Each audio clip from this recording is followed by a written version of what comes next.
Hello everyone, welcome to my channel Samvedna Psyche. If you are in your first year of IGNOU's MAPC program and working on your assignments for MPC-006 Statistics in Psychology, then this video is just what you need. In this video, I am sharing the complete assignment solutions to help you understand how to approach each question effectively. Let's move on to the solutions and make the process of completing your assignments more manageable and less stressful. After including the front page and the question paper, mention the subject along with subject code and other details as you can see here or as it is given in your assignment question paper. Let's start with section A, question 1. Explain the meaning of descriptive statistics and describe organization of data. Descriptive statistics is a fundamental aspect of data analysis, focusing on summarizing and presenting data coherently. It reveals patterns and insights without making predictions or generalizations about a broader population. This involves methods that transform raw data into useful information through two main operations. First, organization of data, that is arranging raw data into structured formats for analysis. And second is summarization of data, which calculates measures of central tendency, variability, and distribution for an overview of the data set. Descriptive statistics does not infer beyond the dataset, focusing only on detailed insights. Organization of data. Organizing data transforms raw data into meaningful insights, and it includes categories such as classification, tabulation, graphical representation, and diagrammatic representation. Classification of data is the grouping of data based on shared characteristics to simplify analysis. And it includes frequency distribution, which displays occurrences of values in the data set. It is of two main types: ungrouped frequency distribution, which lists unique values with their frequencies, and group frequency distribution, which groups data into intervals for easier management. Construction of frequency distribution. This is done by following steps. First, determining the range of the data set, then deciding on the number of class intervals, and finally determining the uniform class interval width. Methods of defining class limits. It includes exclusive method, where the upper limit of one class becomes the lower limit of the next class. Inclusive method, where the upper limit of one class is included in that class only. And true or actual class method, where the class limit extends 0.5 units above and below the face value. Types of frequency distribution. There are three types. Relative frequency distribution. This shows the proportion of occurrences in each class. Cumulative frequency distribution. It sums frequencies for that class and all the previous classes. And cumulative relative frequency distribution. It represents cumulative frequency as a proportion of total cases. Second method is tabulation. Tabulation is presenting data in tables for systematic organization. Components of table include table number, that is the reference for table, a particular table out of many tables or multiple tables. Title, it is the description of table's content. Caption is the column heading indicating data. Stub is the row heading providing context. Body of the table contains numerical data organized by captions and stubs. Headnote is additional unit information, and footnote is special points or exceptions. Source of data, it is the credibility of the data presented. Graphical presentation uses visual tools to represent data, and it includes histogram, which presents continuous data with bars, where the height of bar reflects the frequency of data with a class interval. Frequency polygon, it is a line graph which connects the midpoint of the bars in a histogram, and it provides a smooth representation of the data distribution. Frequency curve is a smooth curve drawn through the points of a frequency polygon and helps in observing the data easily and reducing irregularities. Cumulative frequency curve. This is the graph of frequencies that can be categorized into two types: less than OGIV, that is cumulative frequency against upper class boundaries, and more than OGIV is the cumulative frequencies against lower class boundaries. Fourth and the last method is diagrammatic presentation, which uses diagrams to represent data in a simplified manner. And it includes bar diagrams, which represents categorized data with bars, and the height of the bar represents the frequency of the data. Subdivided bar diagrams, where each bar is divided into segments, and those segments represents the subcategories under the main category. Multiple bar diagrams, this shows multiple sets of bars side by side so that different groups or categories can be compared. And pie chart, it is a circular chart which is divided into segments or sectors, where each sector represents a proportion of the whole. Thus, descriptive statistics effectively organizes and summarizes data, transforming raw data information into clear insights for analysis and decision making. Question 2. Compute ANOVA parametric statistics for the following data that indicates the scores obtained by three groups of employees on emotional intelligence scale. And we have got the data for group A, group B, and group C. So first of all, we'll assume that group A is equal to x1, group B is equal to x2, and group C is equal to x3, and arrange the given data into a tabular form. Here, to make it clear for you, I have highlighted the three groups with three different colors. X1 is group A, for which I have used this blue color. X2 is group B, for which I have used yellow color, and X3 is group C, for which I have used green color. So the first column after serial number is the data which is given to us, which is written under X1. This is the given data. Similarly, X2 is group B data and X3 is the group C data. Now, in the next column to each one of these, we have taken out the square. The square of X1 we have written here. For each and every item, the square is mentioned, and the same process is repeated for X2 as well as X3. Once all this is done, then we have to do the total of all the X, that is equal to X1 plus X2 plus X3. So here we have to write the sum total of X1 plus X2 plus X3, and this way you will get your total X for each row or each item. And in the last column, we are adding up, or we are writing the summation of all the squares of X1, X2 and X3. So here you will write the second column of each one. X1 square plus X2 square plus X3 square, you'll write here for the first row. Similarly for the second row and so on. Once this is done, then you'll do summation of each of the columns. The first column is simply the serial number. So here you don't have to do the summation. You have to write how many items are there. So as we can see here, there are 10 items here. So we are representing the number of items in each group as small n, and the total number is 10. So for x1, we'll assume it as n1, which I'll show you in the steps after this table. For x2, we'll assume it as n2, and for x3, we'll assume it as n3. For rest of them, you will take out the total of each column: x1, x1 square, x2, x2 square, x3, x3 square, total x, and x2.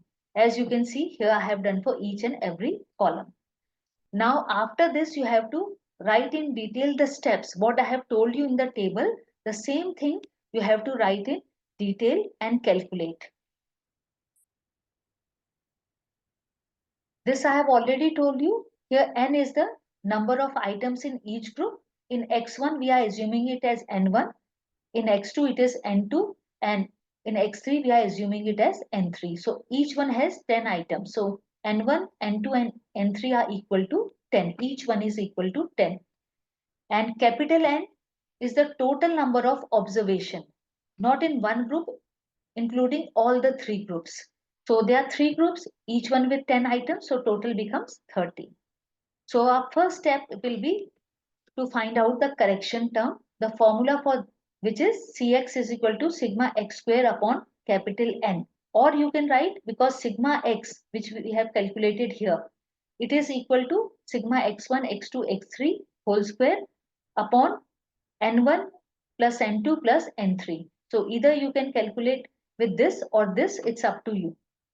But don't write this value here. This x is the total of the three x1, x2, x3. So it is this, not this one. Be careful about this. Don't get confused. So by replacing these values here, you will get your answer as 45,396.3. So this is your Cx or correction term. Then next step is to find out the sum of squares of totals, that is SST. And the formula for this is sigma x square minus Cx. Sigma x square you have calculated in the last column here, and Cx you have just calculated in step 1. So replace these values and you get your answer as 6240.7. Step 3 is the sum of squares among the groups SSA, and the formula is sigma x1 whole square upon N1 plus sigma x2 whole square upon N2 plus sigma x3 whole square upon N3 minus Cx. So first you will find out the value of x1, x2, x3 from the table. This is your sigma x1, this is sigma x2, and this is your sigma x3 in the 3 different columns. So you'll put these values, take out the square, put the value of N1, N2, N3, Cx you have already calculated. So replacing all these values, you will get your answer, which will be equivalent to 117.6. Then step 4 is the sum of squares within the group. SSW, it is equal to SST minus SSA. Now, these things you have already calculated above. SSA is step 3 and SST is step 2. So both the values you have already calculated. Just put these values and you get your answer SSW, that is equal to 6123.1. Step 5 is the mean scores of mean scores of squares. Start करो step 5. Start. Step 5, you have to calculate the mean scores of squares among the groups, that is MSSA. And the formula for this is MSSA is equal to SSA upon K minus 1. Now what is K? K is the total number of groups. Here I have mentioned it for your information. K is the total number of groups. So we had 3 groups, group A, B and C. So the value of K will become 3. And SSA you have calculated above.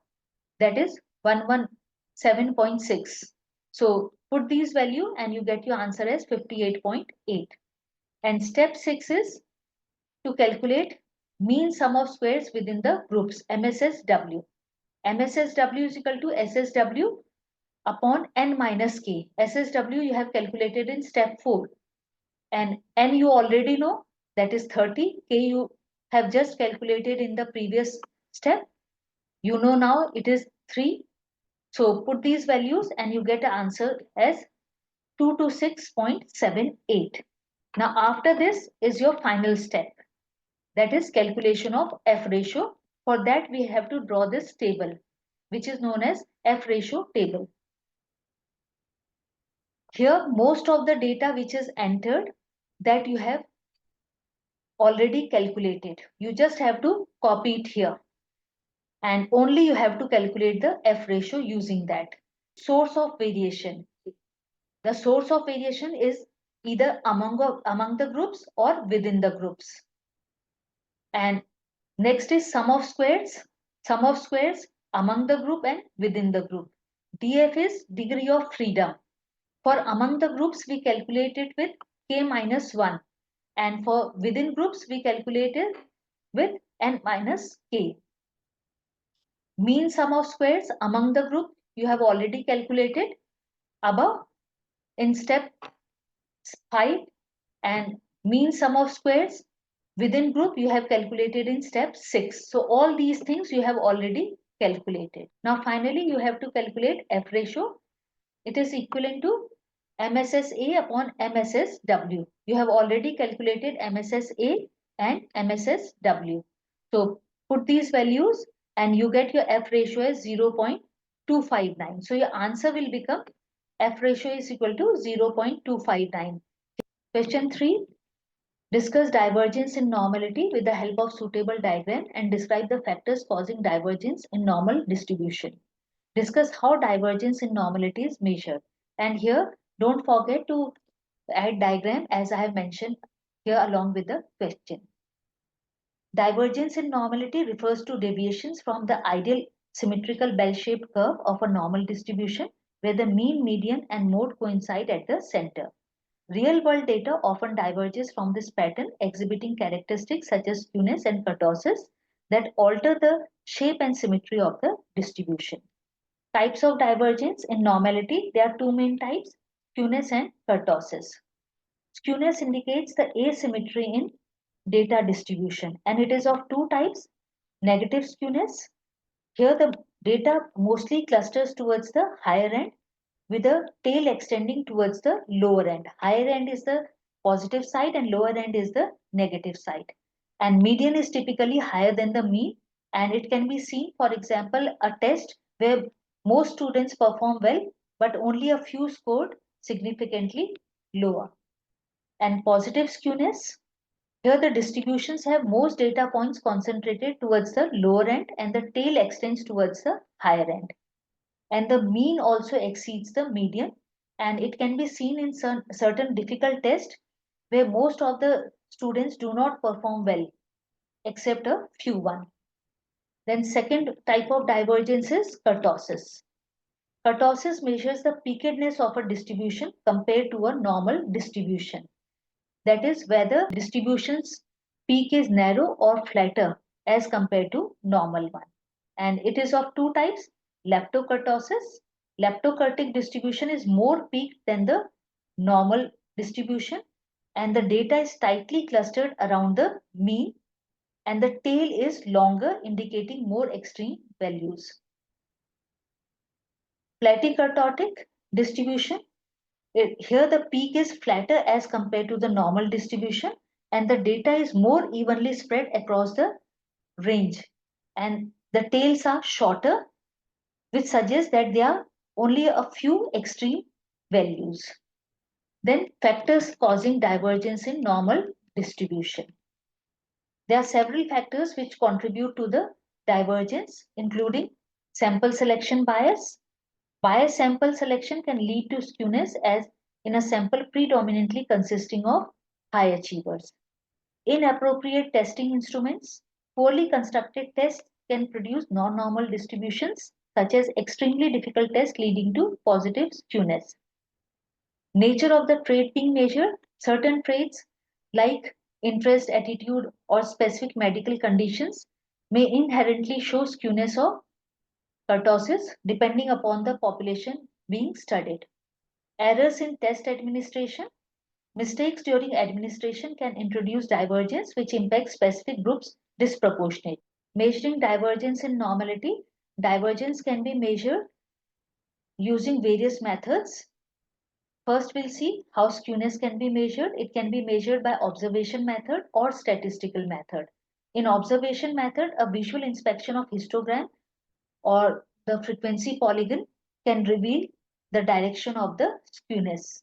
Statistical method, here the skewness can be calculated using statistical formula. The first one is Sk is equal to 3 mean minus median upon sigma. So here we use the mean, median and standard deviation to calculate it. And the second method is percentile method for which the formula is Sk is equal to P90 minus P10 upon 2 minus P50. A normal distribution has a skewness value of 0. Deviations from the value indicate the presence of skewness in the distribution. Measuring kurtosis, it can be measured to determine the divergence either by observational or visual method or statistical method. Observing the polygon or the histogram can give the idea about the peak and tails of the distribution. A leptokurtic distribution will have a sharp peak and longer tails, while a platykurtotic distribution will have flatter peak and shorter tails. And statistical method is by using the formula as given here, Ku is equal to Q upon P90 minus P10. A normal distribution has a kurtosis value of 0.263. If the value is less than this, then it is leptokurtotic, and if the value is more than this, it is platykurtotic. Understanding divergence in normality is important for accurate data interpretation, particularly in psychology and education, which allows researchers to gain insights into their data. Section B, question 4, explain scales of measurement and discuss assumptions of parametric statistics. Understanding scales of measurement is vital for accurate data interpretation in statistical analysis. These scales categorize and quantify data, thus influencing analysis. And these scales are nominal scale, which classifies data into distinct categories without quantitative value or inherent order, such as gender or ethnicity. These scales are for labeling without implying order. Thus, they convey magnitude but lack equal intervals and a true zero. Ordinal scale, this scale orders data. That means values have a rank or sequence, but difference between ranks are not uniform. For example, a satisfaction survey on a scale of 1 to 5 can be very dissatisfied to very satisfied. It has rank data, but intervals and true zero are absent. Interval scale, it includes ordered data with equal intervals, but it lacks a true 0 point. For example, temperature in Celsius has equal intervals, but 0 does not represent the absence of temperature. Ratio scale, it has an ordered data with a natural 0, which allows meaningful comparison. For example, saying A is twice as much as of B. And examples of this data scale is weight, age, income, etc. It has all magnitude, equal intervals, and a true zero. Assumptions of parametric statistics. Parametric tests like the t-test rely on assumptions for valid results. And the main assumptions are normality. Data should follow a normal distribution and symmetry around the mean. Measurement scale. The data must be on an interval or ratio scale for meaningful calculation. Independence. Observation should be independent with no influence on each other. Homogeneity of variance. Equal variances are required in populations being compared. Equality of variances. Samples should have equal or nearly equal variances to avoid distortions. Understanding these scales and assumptions is crucial for selecting appropriate statistical tests and interpreting results accurately. Question 5. Here we have to calculate Pearson's product moment correlation by using the given data. We have got two data here, data 1 and data 2. For this, first of all, we have to arrange the data in tabular form, and let's assume that data 1 is equal to x and data 2 is equal to y. And we will copy this data as such under the columns x and y respectively. Once the data is copied, then you have to do the summation of this data. Although you'll write steps for this, but we can do it here also to make it more clear. And then afterwards, you can just write the steps. So first of all, you will do summation of all the numbers under x. So sigma x, you have to calculate and write it down. And similarly, you have to do the summation of all the numbers or all the data given under y and write it here, that is sigma y. Now you have got the total of column x and y. Now you can take out the mean of x and y. For taking out the mean, the formula is sigma x, that is the total of all the observations, upon n. N is the number of observation in each column. So N is here 10. If you count the data, there are 10. So you can take out the mean, which comes to 24.6, and for Y it comes out 15.2. Now using this mean, you can find out the difference between X and its mean and write it down in this column under X minus X bar. Similarly, for each item of Y, you will find out the difference between Y and Y bar and write it here. Once this is done, then you move on to the next step. The answers which you have got under X minus X bar, you have to write the square under the column X minus X bar whole square. The same process will be done for Y minus Y bars whole square. And after taking out the square in both the columns, write the sum of each column under that. And the last column, you have to write the product of X minus X bar and Y minus Y bar. That is the product of column 3 and column 4. You will write here. And then you will do the summation of this column. Using these values, you can write the steps. Number of observation in each group, if you count this first column or the second column, you will find that there are 10 items. So n is equal to 10, which we have already used here to take out the mean. Step 2, you will take out the mean of X and mean of Y by using the formula given. Then step 3 is to compute the deviation of each X score from its mean, and similarly compute deviation of each Y score from its mean. That you have done here in column 3 and column 4.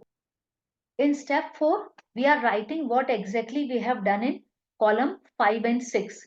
That is to take out the square of X minus X bar. In column 5 we have done that, and Y minus Y bar, which we have done in column 6.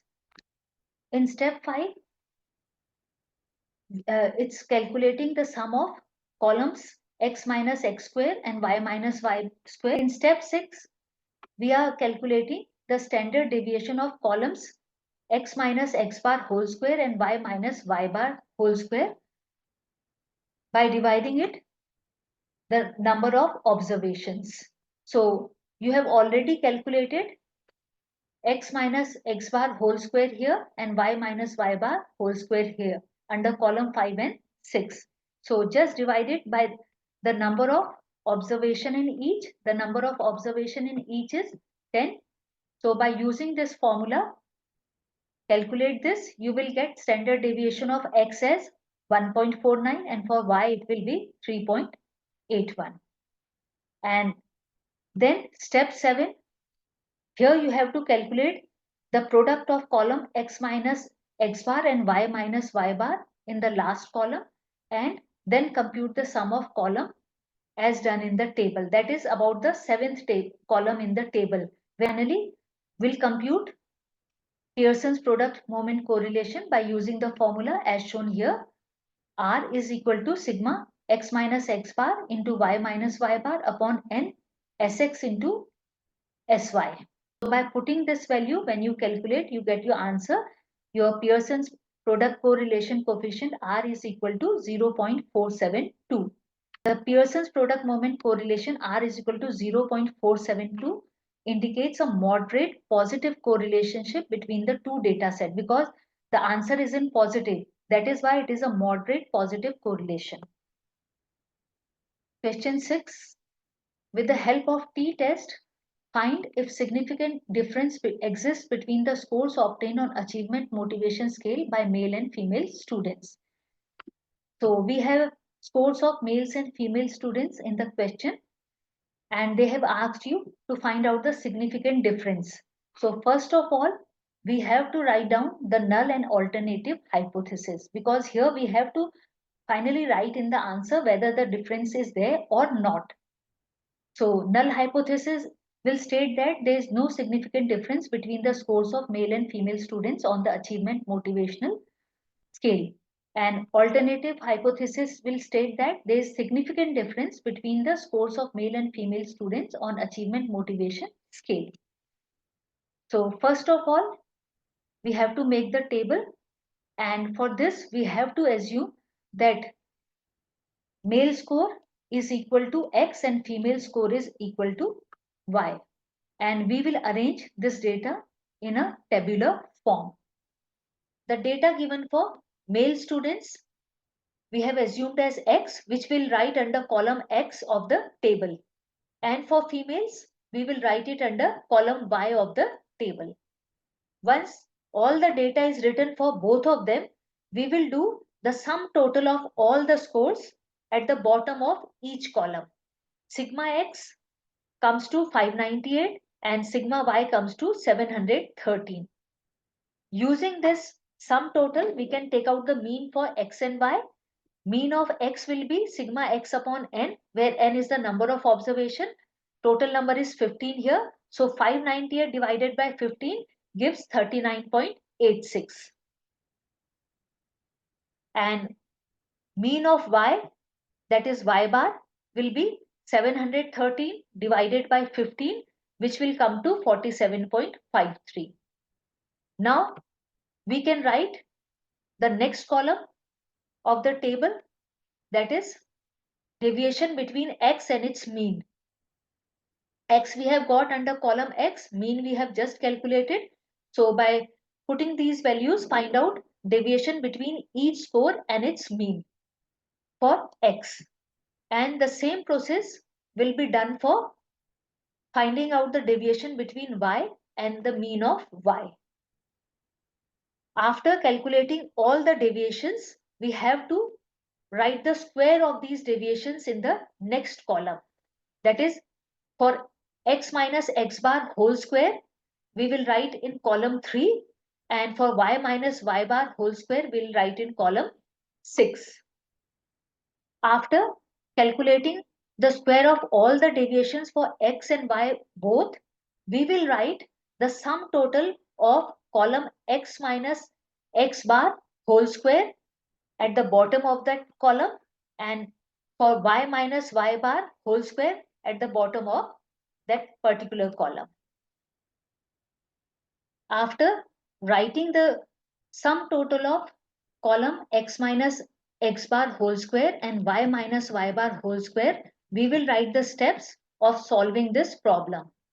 Mean scores of males and females we have already calculated in the table, but still we'll write the formula. X bar is equal to sigma X upon N1 and the value will come to 39.86, and similarly Y bar is equal to sigma Y upon N2 and the value will come to 47.53.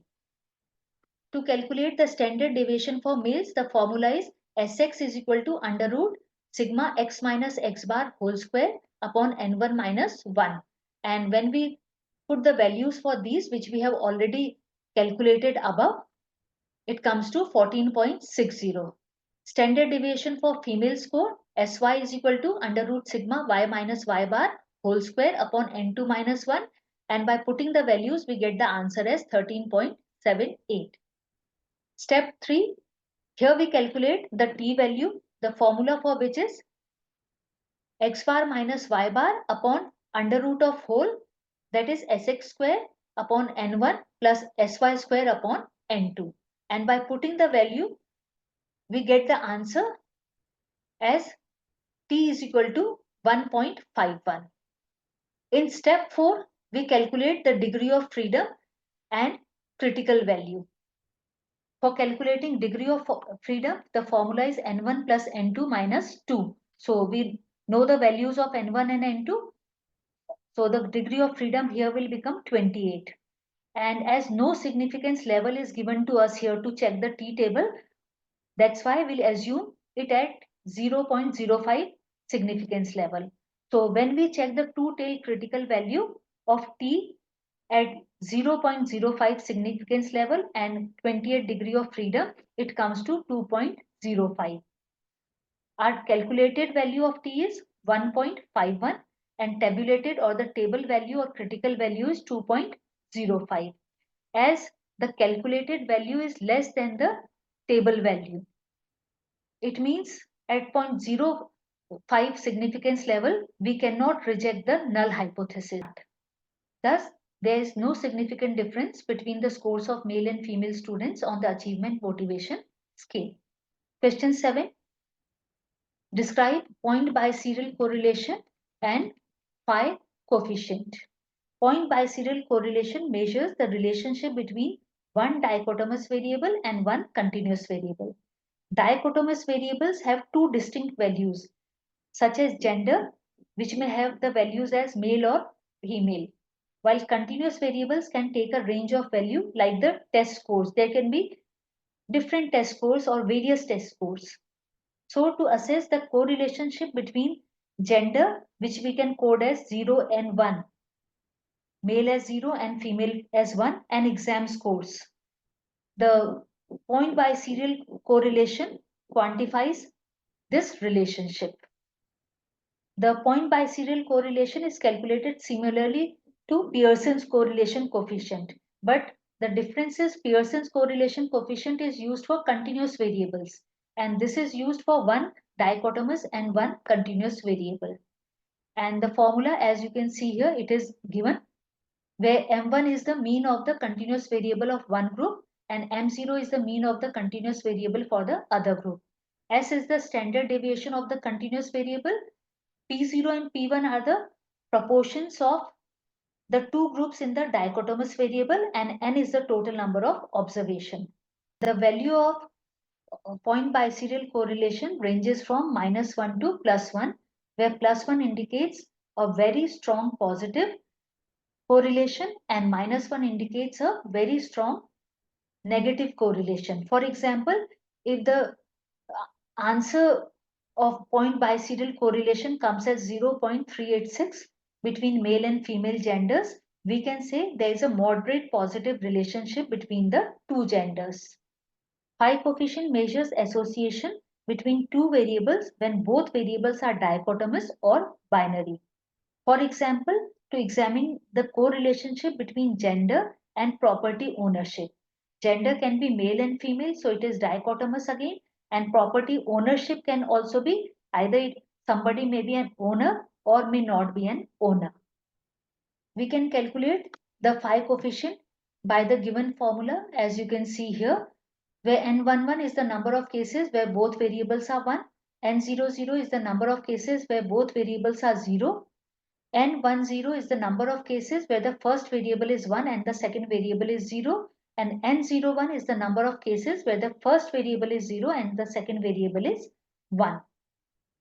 The phi coefficient value ranges from -1 to +1, where -1 indicates a very strong negative association, while +1 indicates a very strong positive association.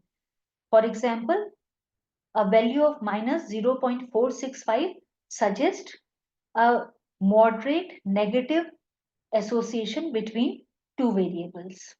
Question 8. Compute chi-square for the following data. In the data, we have got two job positions, junior and senior manager, and their work motivation scores, high and low. The first step will be to arrange the given data as such in the tabular form that we have done in step 1. In step 2, we have to calculate the row total and the column total along with the overall total of the values. For row total, we will calculate the high and low scores of junior as well as senior managers separately. And for column total, we will calculate the high scores of junior and senior manager together and low scores of junior and senior manager together, as you can see in the table in step 2. And then the sum total of the rows and columns comes to 45. If you do the row total here, it comes to 45, and column total, that is 20 plus 25 here, that also comes to 45. Now this table is known as observed value table. From this observed value table, we will make the expected value table in step 3, and we can calculate it by multiplying row total into column total divided by the sum total of rows and columns. So this we have shown here. This is for junior manager where high score was 10. I'll show you one and then you can do the remaining on your own. For that, row total will be 25. This is the 10 value for junior manager. Its row total is 25, column total is 20. So 25 multiplied by 20 and overall total is 45. So it is 25 into 20 divided by 45. Expected value for this cell comes as 11.11.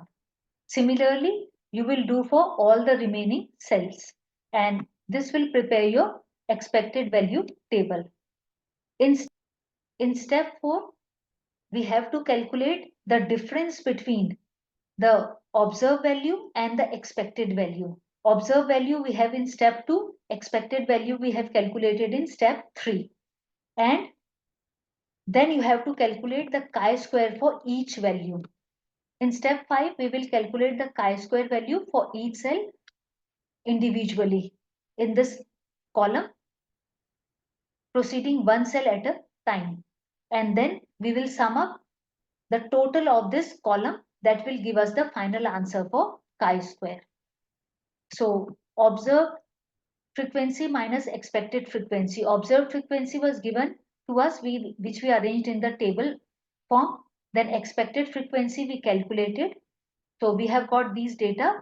So by putting the value, you get the deviation of O minus E, and then you will use it for the chi-square for each row and calculate the chi-square row wise. And once you calculate it for all the 4 rows, then do the summation and you get your final answer as 0.45. So your chi-square is equal to 0.45. Section C, question 9, the sign test. It is a non-parametric method of assessing if the median difference between paired observations is 0 or not by counting the positive and negative differences. It uses chi-square or binomial test for small samples. Question 10, point estimation. It uses sample statistics like the sample mean to estimate population parameters such as population mean. Question 11, decision errors. These errors occur in hypothesis testing when correct procedures lead to incorrect conclusions due to relying on sample data. Despite attempts to minimize errors, there is always a risk of incorrect decisions, such as rejecting a true null hypothesis. Question 12, direction of correlation. The direction of correlation indicates whether the two variables move together in the same direction, that is positive correlation, or in the opposite direction, that is negative correlation. And zero correlation means no correlation exists between the variables. Question 13, linear regression. Linear regression predicts values between two variables using a regression equation, and it fits a line of scatter plot data points called the regression line, which estimates a relationship. This line helps in predicting or estimating the relationship but does not imply causation. Question 14, normal curve. The normal curve is a symmetrical bell-shaped graph where the mean, median, and mode are equal. This distribution is seen commonly in physical and behavioral variables and is fundamental in statistical analysis. Question 15, sampling and standard errors. Sampling error is the difference between sample mean and population mean due to imperfect representation. And standard error measures variability of sample statistics around the population mean, which is influenced by standard deviation and sample size. Question 16, scatter plot. A scatter plot illustrates the relationship between two variables, revealing whether it is positive correlation, negative correlation, or no correlation. Strong correlations have closely aligned points while weak correlations are more dispersed. Question 17, goodness of fit. The goodness of fit test uses chi-square statistics to determine if observed frequency distribution matches the expected frequency distribution or not. The null hypothesis states that there is no significant difference between the two. This test helps to determine if the sample data aligns with the theoretical distribution or not. Question 18, Kruskal Wallis ANOVA. This test is a non-parametric method for comparing medians across groups when normality assumptions fail. It uses rank transform data to assess equal medians, and is effective in handling outliers and non-normal distribution. With this, we have completed all the assignments for first year MAPC Psychology. I hope these solutions prove useful to you as you work on your submissions. If you have any questions or need further assistance, feel free to leave a comment below. If you found this content helpful, please do like, share and subscribe for more updates. Also share it with your batchmates so they can also benefit as well.